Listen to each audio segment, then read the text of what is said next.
Have you ever walked into a bookstore, scanned the shelves, and felt an immediate, unexplainable pull toward a particular book?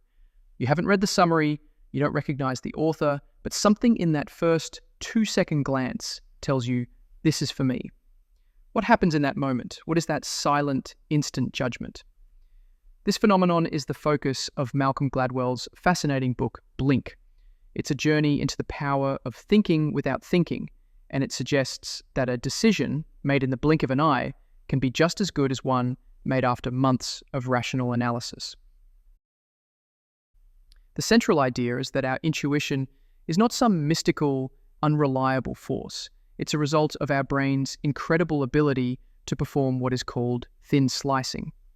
In just a few seconds, our unconscious mind processes a huge amount of data, finds patterns, and makes a surprisingly relevant observation. It's like a powerful supercomputer that operates just beneath the surface of our awareness. We've all experienced it. It's the gut feeling about a new person we meet, the instant sense that a business deal is right or wrong, or the quick judgment about that book on the shelf. This isn't a guess, it's a high-speed form of reasoning. But this leads to a critical question. If these snap judgments are so powerful, why are they often dismissed as unscientific?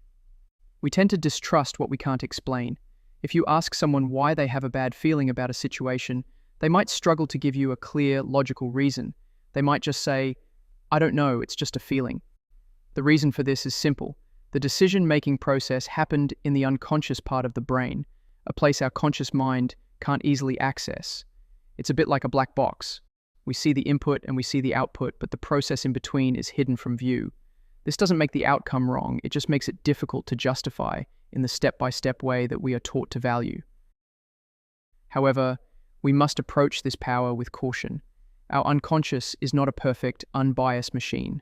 Just as it can thin slice its way to brilliant insights, it can also fall back on a darker side, the hidden prejudices, stereotypes, and associations we have absorbed from our culture.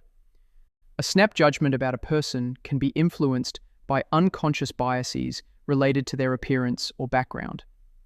This means our intuition can be both a source of wisdom and a source of error. The key is to understand when to trust it and when to be skeptical of its conclusions. We must be aware that our first impressions are not always pure insight. Sometimes they are reflections of our own hidden assumptions. In our modern world, we are drowning in information. We believe that to make a good decision, we need to gather as much data as possible.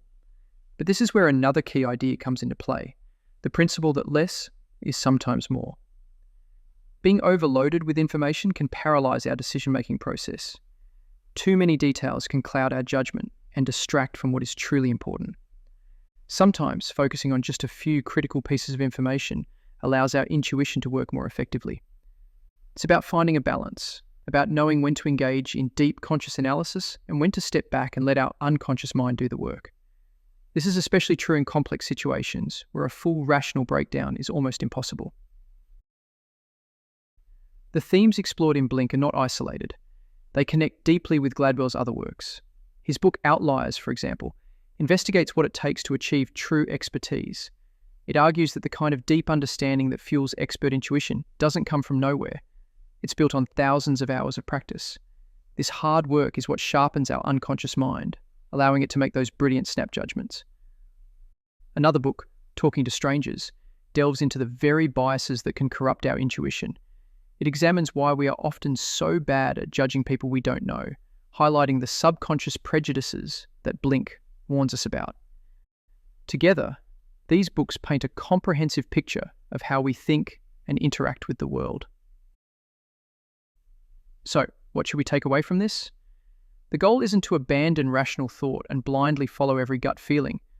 The goal is to respect our intuition as a valid and powerful tool.